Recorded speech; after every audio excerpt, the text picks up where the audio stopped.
Madam Toastmaster, how many of you have ever missed an opportunity in your life? You? Could be an opportunity to get up and speak, could be an opportunity to start a new business, could be an opportunity to go for travel. It could be just an opportunity to be who you are. How many of you have missed it? A few of you? I think at some stage in our life, we probably all have missed an opportunity. On the other hand, some of us may have got the courage up to grab that opportunity and may not be as effective as we thought we were, and then spent hours, like I have done, thinking, oh my God, I didn't do that right. Oh no, it didn't work this time. I am never going to go and do that again because it always fails. Is that resonating with anybody? Okay. This is something that used to go on with me for ages in my early life. I would avoid any opportunities, especially those that included speaking. I had this fear of speaking. So any opportunity that came up, I would say, you go and do it. I'm delegating. And of course, if they did come up and I couldn't delegate, well, I'd tried. But I had that ongoing, I failed. And I failed a lot of times. And this went on until 3 events changed my whole outlook on what I was doing, on all of those missed opportunities. The first event was a mentor and an organisation. A mentor who pushed me along and said, you need to go to Toastmasters. An organisation that ignited in me a love of speaking and a love of training. That meant that those opportunities which involved speaking were no longer quite so scary. And it meant that eventually I actually opened up my own business, speaking and helping others to speak.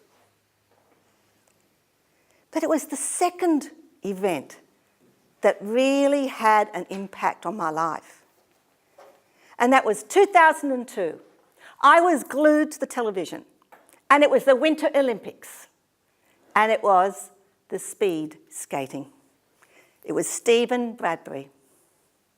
And I watched what they call the most unlikely gold medal win. He skated round, and as you might all be aware, all those in front of him fell over, and he skated across that winning line and got his gold medal.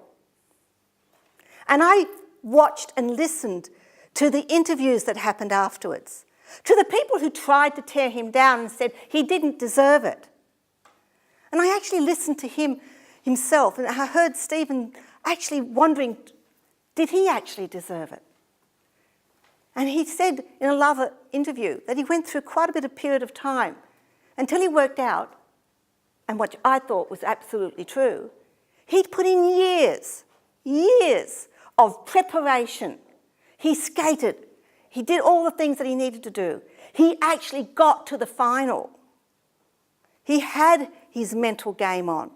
He turned up, ready to take advantage of any opportunity that might arise. Since that time, he's become a role model for me. And he's also been the instigator of what I call, and I talk to my clients now and my mentoring people, the Bradbury principle. Because I talk about how you need to be prepared to step up and speak, to grab those opportunities. And I say, you need to take advantage of the Bradbury principle. Now, the third event that changed my life and really cemented for me the way that you can take opportunities and how they can come out of left field and be things that you might not realise that can have an impact on your life. Now, that third event was in 2007 when I lost my son to suicide, and I had to do the eulogy at his funeral. Now, that's a you cannot do again event. If you want to do New Testament to something like that, you've got to get it right there and then.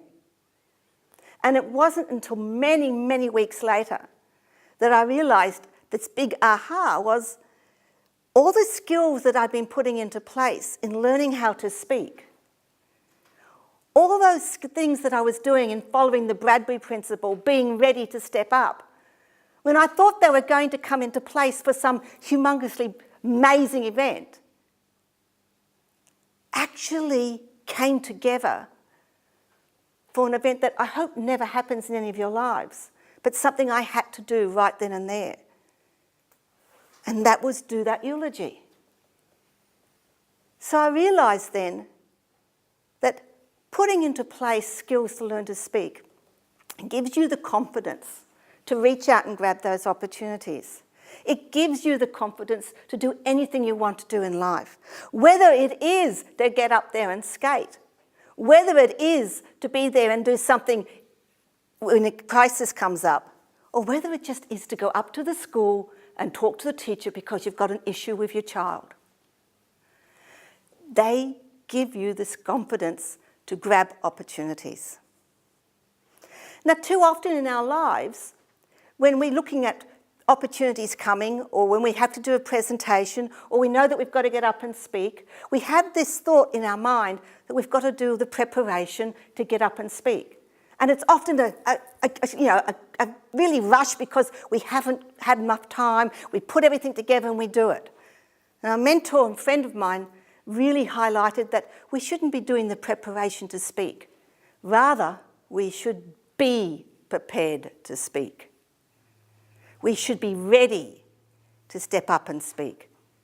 The Bradbury principle works for me. It worked for me when I had to do that eulogy. It's worked for each of my clients. It works for being prepared to speak when you need to. So don't miss those opportunities. Don't spend your life for ages thinking, what if? What if I'd done this? What if it had worked? Be prepared. Be prepared to speak.